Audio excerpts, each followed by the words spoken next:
How you doing, man? You doing good? How's the body as you age?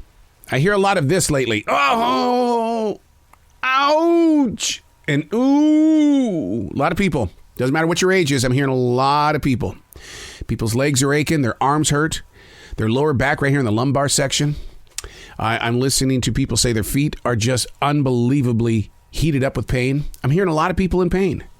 And I don't know if it's because I'm listening closer, because I'm really a student of life, and I want to be able to embrace what everybody is going through. Because, for 43 years, I've sat in a radio station studio, assuming that I know who you are.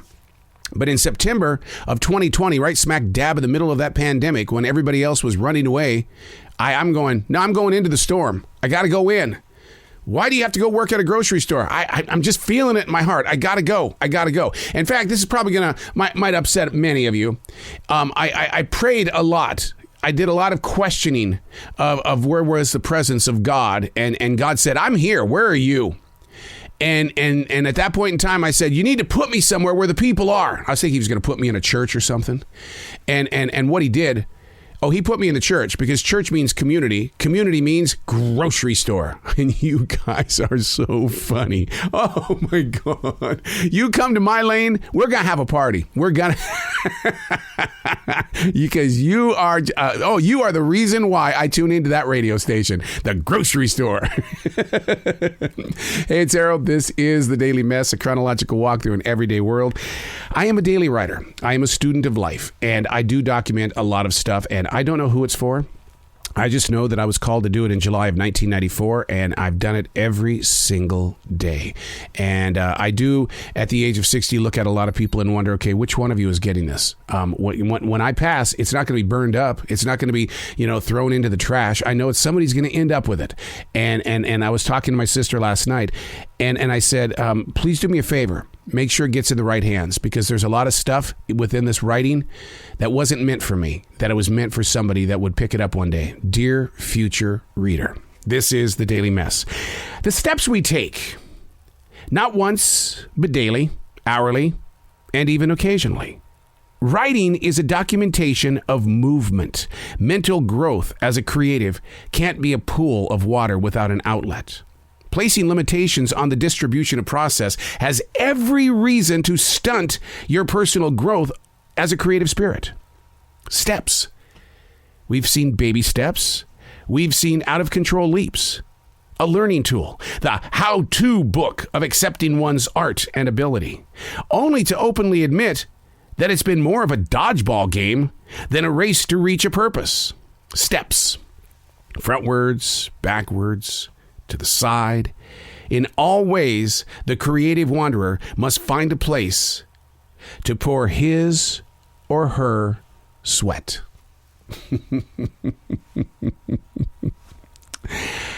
One of the joys of leaving terrestrial radio and taking up podcasting was being open to the opportunity to share conversations with some of the most creative people on the planet, from writers to chefs, to song performers, to actors, movie stars, politicians, business leaders. It's been one hell of a journey to have thousands of conversations with these creative people.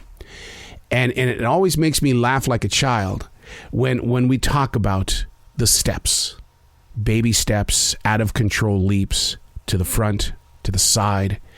And you wonder that the people that receive these conversations, if they truly grasp the journey, the calling, the purpose, the plan, pretty big, right? Pretty heavy weight on your back. And you're going, oh my God, do I really have to do this again? I didn't set out in life to work at a grocery store. And yet, it's one of the greatest adventures of my life, because I get to be with real people. Not people that you're going to stand back and judge them because of the clothes that they're wearing.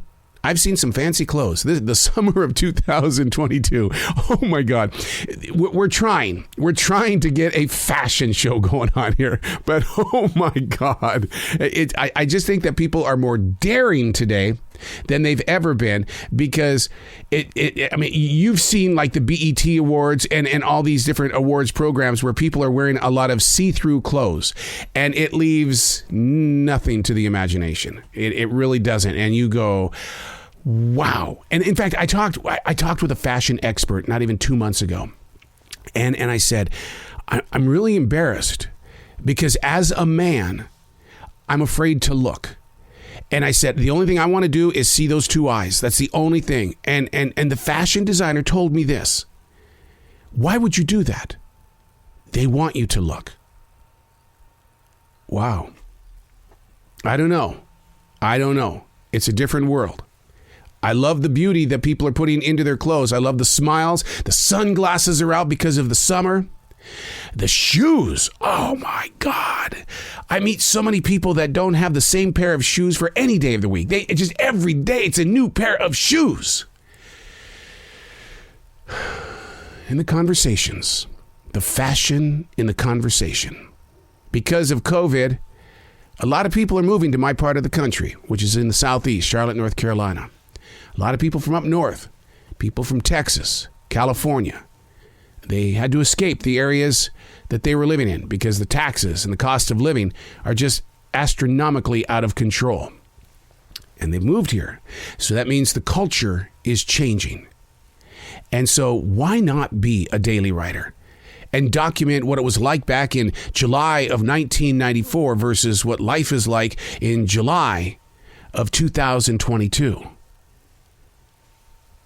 The steps we take, not once, but daily, hourly, and even occasionally. Writing is a documentation of movement. Mental growth as a creative can't be a pool of water without an outlet. Placing limitations on the distribution of process has every reason to stunt the personal growth of a creative spirit. I'm Errol, and that's the Daily Mess.